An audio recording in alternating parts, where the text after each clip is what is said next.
Aujourd'hui ça va être une vidéo différente de d'habitude, je vais vous montrer comment on démonte entièrement son vélo.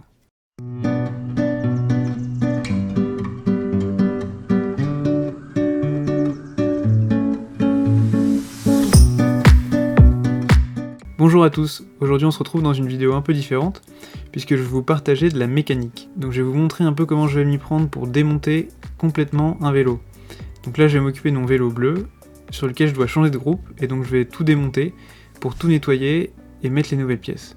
Donc l'objectif de cette vidéo ça va être de vous montrer comment je fais pour démonter complètement le vélo, et peut-être dans une prochaine vidéo on verra un peu comment se passe le montage. Donc déjà pour commencer je vais vous dire tout de suite que je suis pas du tout un mécanicien professionnel, donc il y a plein de choses pas correctes que je vais faire, plein de choses qui ne se font pas comme ça ou qui sont pas dans les règles de l'art. Et donc je m'excuse auprès des mécaniciens professionnels qui vont sans doute être choqués par ce qui va se passer. Mais je vais juste vous montrer un peu comment moi je fais, c'est pas du tout un tuto, c'est pas des conseils précis et approuvés, mais c'est ma façon de faire. Voilà, donc je vous souhaite une bonne vidéo, à tous.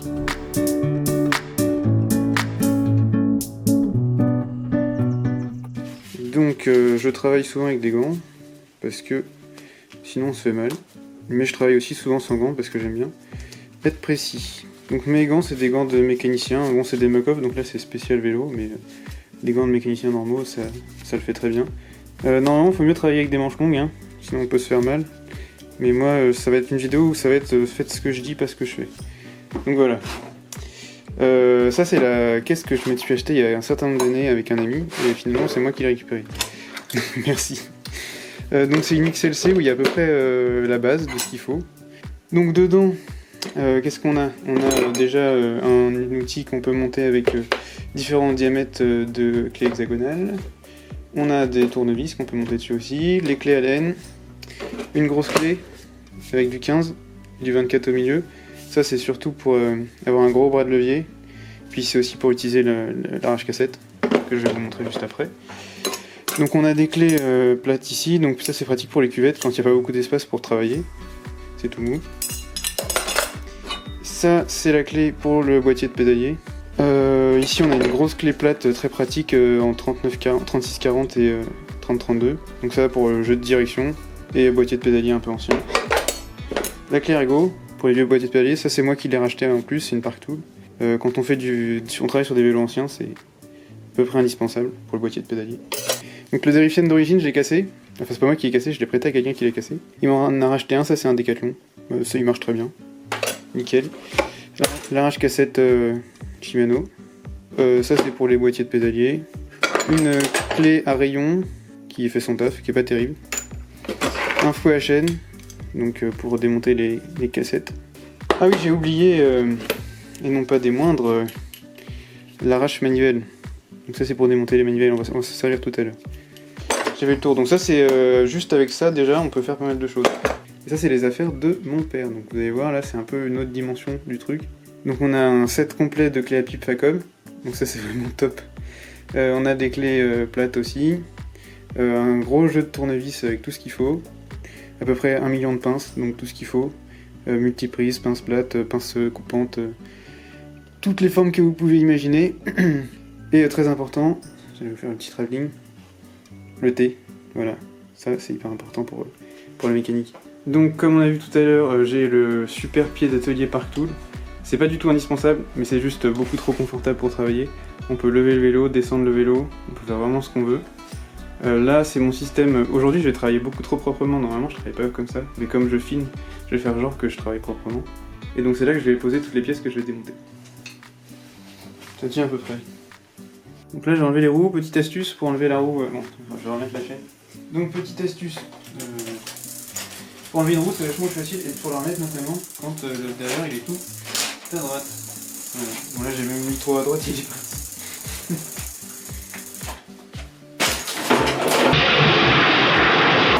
Voilà. Ça c'est quand on a un bourrin. Donc comment je vais procéder?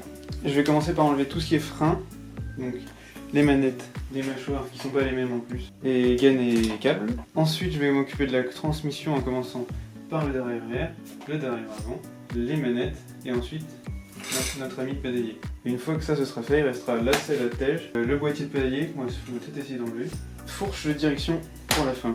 Donc c'est parti pour les freins.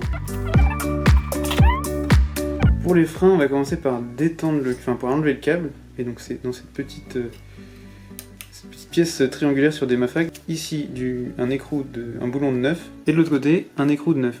Donc c'est chiant, hein, parce que ça c'est français. Les Français à cette époque-là, ils aiment bien mettre du 9. Et c'est chiant d'avoir des clés en 9. Dans les sacs modernes, en tout cas, ça n'existe pas. Et donc, on va venir bloquer ce côté-là pour éviter que ça tourne. Et je vais m'occuper de ce côté-là. Hop. Une fois qu'on avait ça, pouf, on tire le câble. Bon, sachant qu'ici, vous voyez, il est complètement effiloché. Donc j'aurais pu le couper, ça aurait peut-être été plus simple. Hein. Et voilà ma pince de merde. Voilà. On a libéré notre petit triangle. Une fois qu'on avait ça, je vais démonter l'étrier. Le petit écrou qui est là, qui va être du 10. Notre ami que j'ai pris du 9. Hein. Notre ami la clé de 10. Il me dit pas c'est du 11. Première fois de ma vie que je vois ça. Bon. C'était mal serré. Ok, on a récupéré la petite rondelle. On enlève. Et ensuite, important, on remet. Pour pas perdre notre petite rondelle. On remet et c'est parti, au suivant. Donc maintenant que je me suis occupé de ça, on va prendre le frein arrière. D'ailleurs là, vous avez remarqué, j'ai pas les colliers, du coup j'ai mis des colliers en plastique. Ça tège. Hop, là il y a notre câble de frein. On le pousse. Là, il ressort ici. Là, j'ai plus qu'à tirer. Et maintenant, on enlève la gaine. Voilà, câble de frein, gaine de frein. Gaine, j'ai récupéré parce qu'elle est en bon état. On a ça qui sert à régler la tension du câble de frein. On va le remettre, voilà. Et donc ça, c'est des vieilles manettes d'un autre vélo que j'ai mis pour dépanner aussi. Parce que ce vélo, c'est vraiment du bric-broc. Là, je vais le montrer proprement maintenant. Donc ça, pour l'enlever, on va venir enlever la petite vis. Qui, comme d'habitude, va être du 9, hein, puisqu'on est sur un vélo français. Hop là. Dévisser. Bon après, si c'est un beau vélo neuf, on va pas faire comme je le fais là, parce que sinon on va rayer notre cintre. Là je m'en fous, parce que c'est un vieux cintre et que de toute façon je vais le recouvrir, mais si vous voulez garder un cintre nickel, on dessert beaucoup et on fait attention. Donc l'étrier avant, c'est pas du tout la même chose. Lui c'est celui qui était sur le vélo quand j'ai récupéré le vélo. Donc c'est plus récent, c'est un Mafac pivot central, tirage latéral. Donc c'est pas du tout la même technologie que l'autre. Là c'est sur le côté que le câble de frein est passé. Donc hop, ici j'ai un écrou qui, comme c'est plus récent, ben, ça va être du 8, qui vient bloquer le câble ici. Et là le câble, vous voyez, celui-là n'est pas effiloché, donc lui je vais réutiliser normalement ce câble là.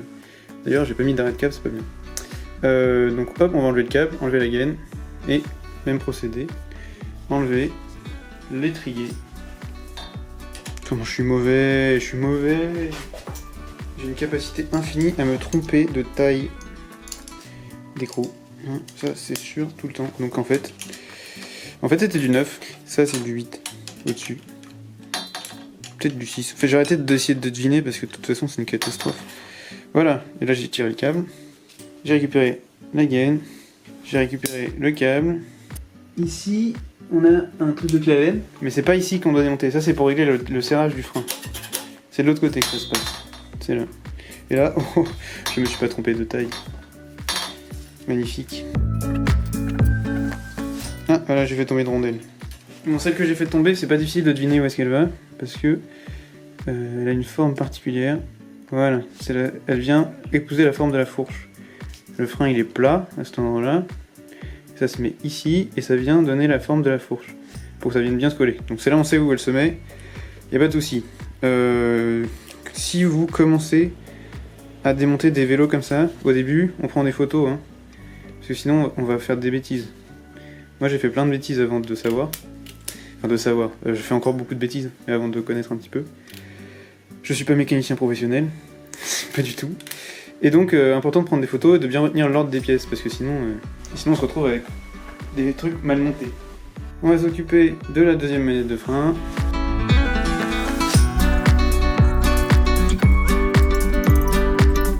Ok, là on a fini le frein. On va passer sur la transmission. Alors la transmission ici c'est une transmission simplex. Derrière arrière simplex, derrière avant simplex, plateau maxi. Donc qu'est-ce qui va se passer? Derrière je vais l'enlever parce que je vais changer, je vais mettre du Campagnolo. Derrière je vais changer parce que je vais mettre du Campagnolo. Plateau je vais changer parce que je vais mettre du Campagnolo. La chaîne je vais peut-être la garder. En tout cas je vais l'ouvrir, enlever le derrière, enlever le plateau. Donc on va utiliser ce magnifique outil qui est le dérive chaîne afin d'enlever la chaîne. Donc le dérive chaîne, comment ça fonctionne? On a un petit plot qui va venir pousser sur le rivet de la chaîne et qui va l'enlever. Là, il y a des chaînes modernes qui ont des maillons qu'on appelle attache rapide, qui s'enlèvent en venant comme ça, appuyer sur la chaîne. Ici, il n'y en a pas. Donc je viens caler la chaîne dans le niveau du plateau. Hop, je visse. Là, la butée vient contre le rivet. Je pousse en tournant. Imaginons que je veux réutiliser cette chaîne. Je veux pas que le rivet parte parce que sinon je peux pas le remettre. Donc je vais juste aller au moment où il n'est pas encore sorti et où il est juste coincé dans la palette du haut. Donc je vais visser, dévisser, j'enlève, je vois s'il est sorti. Là je peux pas enlever donc ça veut dire qu'il faut que je repousse encore. On va y aller par quart de tour parce que sinon on risque de le faire sortir. Hop, un quart de tour.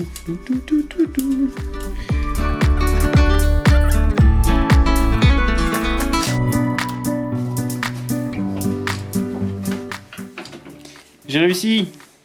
Donc la chaîne est ouverte et on va l'enlever. Et voilà, j'ai récupéré la chaîne. Donc pour le derrière comme pour les freins, on va commencer par enlever le câble qui vient s'accrocher ici. On voit que le câble, il n'y a pas d'arrêt de câble et qu'il est tout effiloché, donc on va le remplacer. Comme d'habitude, je me suis trompé, j'ai pris du 8. Voilà, c'est du 8. C'est juste que je me suis trompé d'embout. Hop, on dévisse, tac tac tac tac, on tire, oh il reste des petits morceaux de câble, hop, poubelle, et on enlève le câble.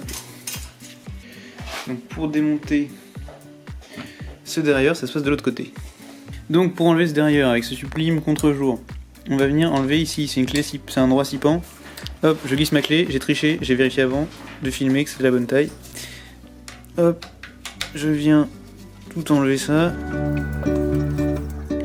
Hop, je remets la vis dedans, pas la perdre. Donc sur ce vélo spécifique, on a une petite butée de câbles. Souvent c'est des butées qui sont sur le cadre soudées, et là on a une butée qui est vissée, donc on va l'enlever. Donc là on sent qu'elle est bien niquée, cette vis, il va falloir la changer. Ah, et là je viens de m'éclater la main, tu vois. Ça on va essayer comme ça de l'ouvrir, hop. Et en intelligent, on va passer ici. Voilà. Et donc maintenant, atelier derrière avant. Ici, une vis là, une vis là. Et donc là, qu'est-ce que j'ai fait comme bêtise? On fait toujours des bêtises, j'ai pas enlevé le câble du derrière. Bon, en gros, le câble il arrive d'ici de la manette. Normalement il est coincé par cette vis, donc on va bien la dévisser. Et ensuite, bon, vous voyez comme il est filoché, donc il va être difficile à tirer. On va venir tirer, hop, voilà, hop, on l'a eu. C'est bon. Donc maintenant on va finir de démonter le derrière avec les deux grosses vis là.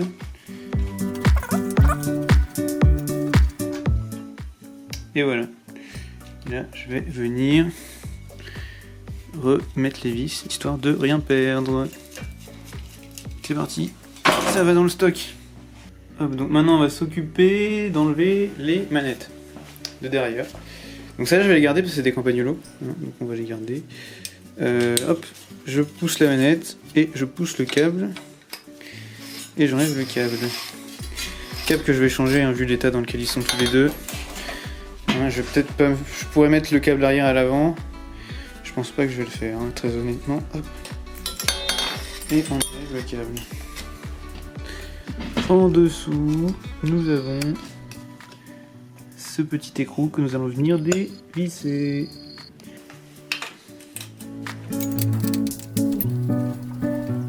Là, s'il y a un écrou et un boulon, toujours mieux dévisser l'écrou, parce que sinon ça fait le boulon il frotte contre le reste. Donc toujours mieux dévisser l'écrou. Je vais ensuite venir hop, séparer le derrière comme ça. Le derrière, les manettes. Donc là, vous voyez, hop, il faut les écarter pour passer le tube. Hop. Normalement, c'est dans un alliage assez souple pour que ça prenne pas trop cher. Faut pas le faire tout le temps. Et je vais venir remettre les écrous. Nous allons donc nous attaquer aux pédales, parce que on va enlever le pédalier. Mais c'est vachement plus facile d'enlever les pédales quand le pédalier est monté sur le vélo. Parce qu'on a un beaucoup plus grand bras de levier. Donc celle-là, je vous explique, celle-là est cassée. Hein, donc je peux l'enlever comme ça, voilà. C'est de la triche. Normalement c'est difficile. On va enlever l'autre. Donc souvent les pédales, c'est pas terrible parce que ça s'auto-serre à force de tourner. Donc c'est serré très fort. Donc ce que je fais, c'est que je prends la clé avec le plus gros bras de levier que j'ai. Enfin, et qui passe à ce niveau-là, parce que souvent c'est super étroit, donc c'est pas toutes les clés qui passent. Voilà, j'enfonce bien au bout. Sachant qu'il y a une pédale qui tourne dans un sens et une pédale qui tourne dans l'autre. Enfin, les pas de vis sont inversés. Il faut pas se tromper. Et moi, je me trompe tout le temps. Parce que j'ai pas envie d'apprendre. Voilà. Là, on va pouvoir essayer dans un sens. Voilà, je me suis pas trompé. Et on l'a eu. Ça, c'est plutôt une bonne nouvelle.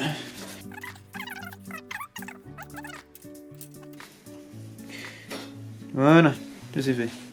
Une fois que ça c'est fait, on va enlever les manivelles. On pourra enlever les plateaux d'abord. Je vais le faire après parce que j'ai envie de d'abord enlever ce sera plus pratique pour travailler, sinon là je suis pas à ma main. Puis il y a des vis qui sont derrière, c'est pas pratique. Du coup on va enlever ce côté là d'abord. Alors déjà je vais vous montrer qu'il y a un problème. C'est que ça c'est pas normal, vous voyez. Je pousse, et en fait il y a des crans. Hop, tac, tac, tac, tac. Ça c'est pas bon du tout. Donc ça il y a un problème dans le boîtier de pédalier. Donc ça c'est pas bon signe. Donc c'est soit que c'est complètement dégraissé à l'intérieur, les billes, les roulements du boîtier de pédalier, soit les billes sont devenues un peu carrées. Moi je pense que les billes sont un peu carrées vu comment c'est flagrant. Voilà. Puis c'est joli, c'est rouge et tout, il y a marqué Sugino. Hop. On va venir enlever l'écrou du centre là. Donc pour faire ça, on va prendre la clé qui revient bien, donc ça doit être... et qu'on va enlever cet écrou qui peut être assez grippé. Hein. Et ah oui, hein. Travailler sur le pédalier, enfin sur le pédalier avec les plateaux, ça fait mal. Hein. Donc ça, je me blesse à peu près à chaque fois. Donc faites très attention. Ah, donc là, on enfonce bien la clé, sinon on va niquer l'écrou. Non, là, je n'ai aucune force. Qu'est-ce que je vais faire? Voilà, là, je l'ai bien enfoncé. Je vais mettre un petit coup de maillet, histoire d'être sûr. Je vais venir foutre mon gros tournevis ici. Et là je vais y aller. Voilà, là je l'ai vu. Donc là pour l'instant j'ai de la chance sur ce vélo parce qu'on peut avoir des vélos vachement plus grippés. Hein. Des vélos de cet âge là, il peut y avoir des trucs affreux. Hein. Hop, j'ai récupéré l'écrou, je le mets là-bas. Et donc là on pourrait se dire, on peut enlever. Non, oh pourquoi? Hein, parce qu'en fait c'est rentré, c'est une sorte de frettage quoi. On va utiliser ça, donc un extracteur de pédalier. Donc l'extracteur de pédalier, alors c'est une espèce de boulon là que je suis en train de tourner, qui a une butée au bout. Et ici on a un filetage. Donc ça on vient le foutre dans le filetage du pédalier là. On va jusqu'au bout, sinon on va arracher les filets. Et une fois que on est allé jusqu'au bout, on va venir comme ça pousser, et en fait ça va pousser contre l'axe de boîtier de pédalier, et ça va venir pousser le pédalier comme ça, et donc on va le récupérer. Alors, comment ça va se passer ici? On dévisse bien, hein, histoire de pas se tromper. Alors, je vais vérifier que je suis bien mis au bout. Voilà, tac. Hop, voilà. Bien enfoncer jusqu'au bout, sinon ça éclate l'outil. Hein. Et une fois que j'ai fait ça, je vais pousser, hop, hop, hop, hop. Je mets ma câlène au bout. Et je vais...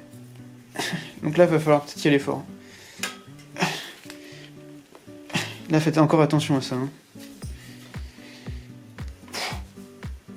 Voilà, ça vient. Et là... Toulou, un magnifique pédalier. Et une fois qu'on a fait ça, on enlève l'extracteur et on fait la même chose de l'autre côté.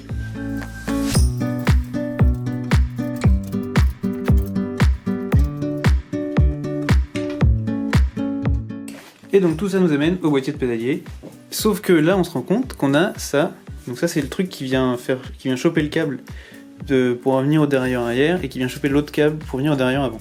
Donc ça, faut qu'on l'enlève. Pareil, c'est comme tout à l'heure, au niveau des leviers de dérailleur. Hein, c'est exactement le même système.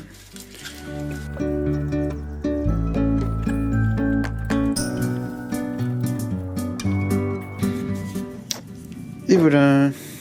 Et donc, pour finir sur la transmission, on a ce boîtier de pédalier.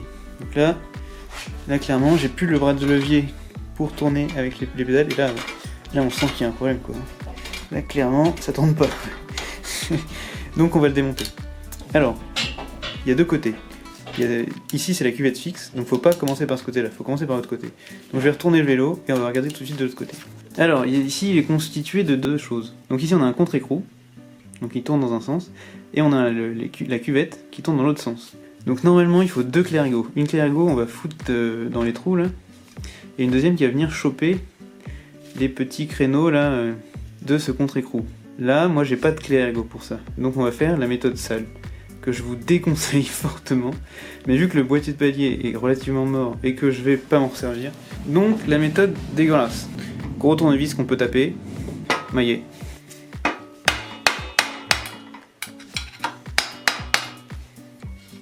Encore de la chance, il était pas grippé. Voilà, donc là j'ai eu le contre-écrou. Hop, directement là. Et maintenant on va enlever ça. Donc la clé ergo dont je vous parlais tout à l'heure. Hein, et là la Park Tool. Ou pardon.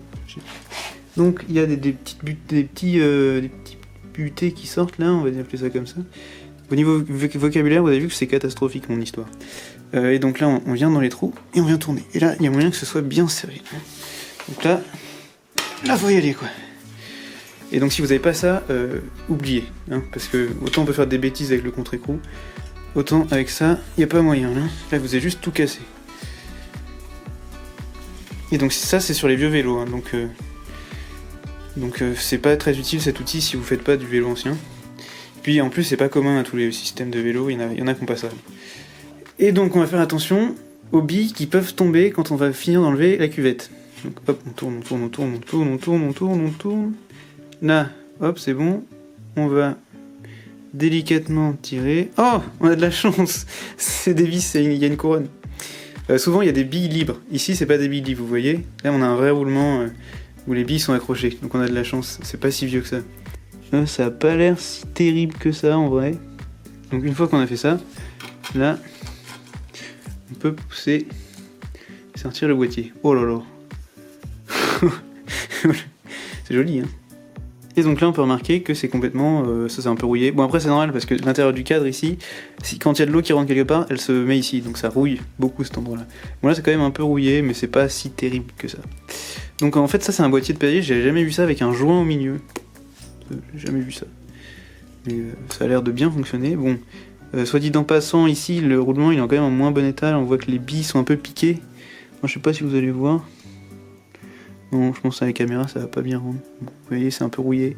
Donc je pense que ce roulement là il est vachement plus fatigué. Et après on va regarder l'état des cuvettes. Parce que là on voit que les roulements mais il y a de l'autre côté. Et ça c'est l'axe du boîtier de pédalier. Voilà, là on voit clairement la trace des billes. Ici. Et de l'autre côté on commence, mais c'est un peu mieux. Bon, là c'est quand même... ça gêne quoi. Et on sent un peu au doigt que c'est pas très régulier. Et dans la cuvette, à quoi ça ressemble? Ça a l'air d'aller en vrai. Hein. C'était peut-être juste trop serré ce boîtier de pédalier, manque de graisse. Hein. Bon, on va regarder l'autre côté. La cuvette fixe, c'est avec une grosse clé. Voilà, elle est coincée. Ah, j'ai vu, putain.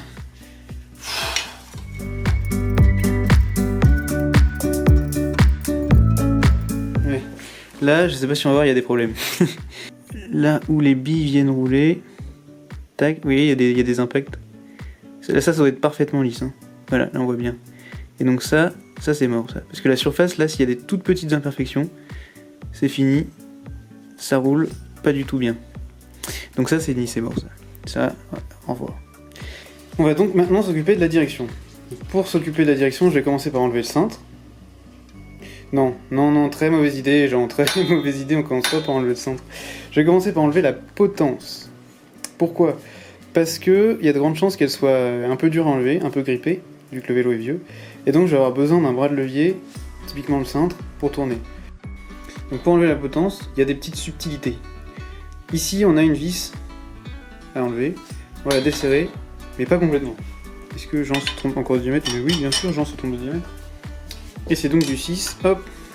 Bon, j'avoue que je l'ai enlevé il y a pas très longtemps, la potence, donc ça devrait pas être trop dur. J'aime bien le ça devrait pas être trop dur, juste avant de galérer. Allez! C'était bien serré grippé, ça. Ça c'est bon, c'est ce qu'on aime. Donc on va dévisser ça. Pas trop, hein, c'est difficile de doser.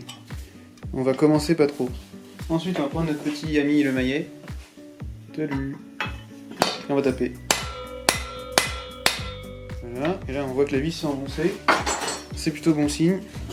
Donc là, c'est bon, je l'ai vu. Si c'est dur, hop, si c'est difficile. Donc là, la vis elle est vite descendue. Si la vis descend, ou descend, mais qu'il se passe rien, ou descend pas, donc il faut vraiment taper. Il faut pas trop dévisser, sinon il y a un truc à l'intérieur que je vais vous montrer qui va tomber, et là c'est la galère pour le récupérer. Donc, mise au point. Donc, si ça se passe mal, ce qu'il faut retenir, c'est qu'il faut essayer de faire bouger la fourche, la potence dans son truc, et une fois qu'on a réussi à la faire bouger, elle va venir. Et si vous n'arrivez pas à la bouger, il faut mieux caler la fourche soit dans un étau, soit avec une roue si vous n'avez pas d'étau. Bon là, vu que je l'ai enlevé il n'y a pas longtemps, ça va. Hop, hop, hop, hop, on la glisse comme ça, et elle s'en va tout tranquillement. Elle est bien rouillée, comme on aime. Voilà, et donc ça c'est ce que je disais. Si vous dévissiez trop, ça va tomber au fond. Ça, cette petite... Donc ça en fait c'est une pièce conique qui va venir écarter comme ça le bas de la fourche, le bas de la potence, et qui va venir la serrer à l'intérieur du tube. Voilà, c'est comme ça que ça fonctionne. Maintenant on s'occupe du jeu de direction. Faites attention, il y a des billes partout dedans, donc on va commencer à enlever les écrous. Normalement celui-là il peut être dur à enlever, là il était pas serré, donc pas de soucis. Hop, on enlève ça. Ensuite, on enlève ça, le truc du tir, ça c'est la butée de frein. Donc ça, hop, on vient le faire bouger comme ça. Si on peut glisser un tournevis aussi. Hop, là, important, gardez les pièces dans le bon ordre, hein, parce que si vous en souvenez pas, vous allez avoir des problèmes. Hop, une fois qu'on a enlevé ça, on enlève les petites dentures ici. Voilà, on garde toujours dans le bon ordre. Moi je le mets autour de mon doigt, comme ça on se trompe pas. Et une fois qu'on a fait ça, on vient tourner ça. Attention, il faut tenir la fourche là, hein, parce que sinon elle va tomber.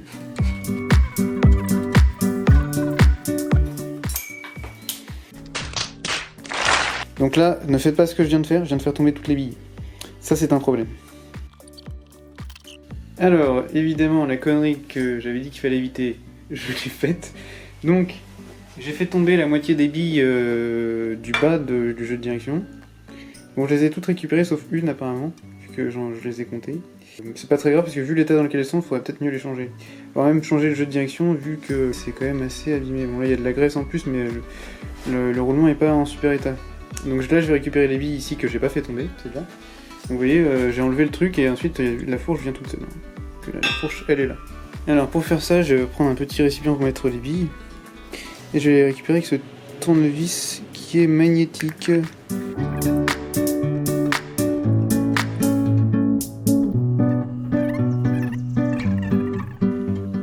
Ça a l'air bien lisse. Bon, je vais regarder l'autre côté, mais ça a l'air bien lisse. Ça, on peut l'enlever normalement, mais il faut un extracteur de cuvette. Parce qu'il faut. C'est les deux côtés qu'il faut enlever, le bas et le haut. J'ai pas cet outil là, donc je vais les laisser dessus. De toute façon, c'est pas très grave. Si je change de direction, il faudra les enlever, mais j'irai voir mon vélociste. Donc, pour s'occuper de la selle, on va décrocher le vélo. Voilà, forcément, c'est vachement plus léger que quand on est. Toujours enlever la tige de selle avant d'enlever la selle, parce que sinon, c'est la galère pour enlever la tige de selle.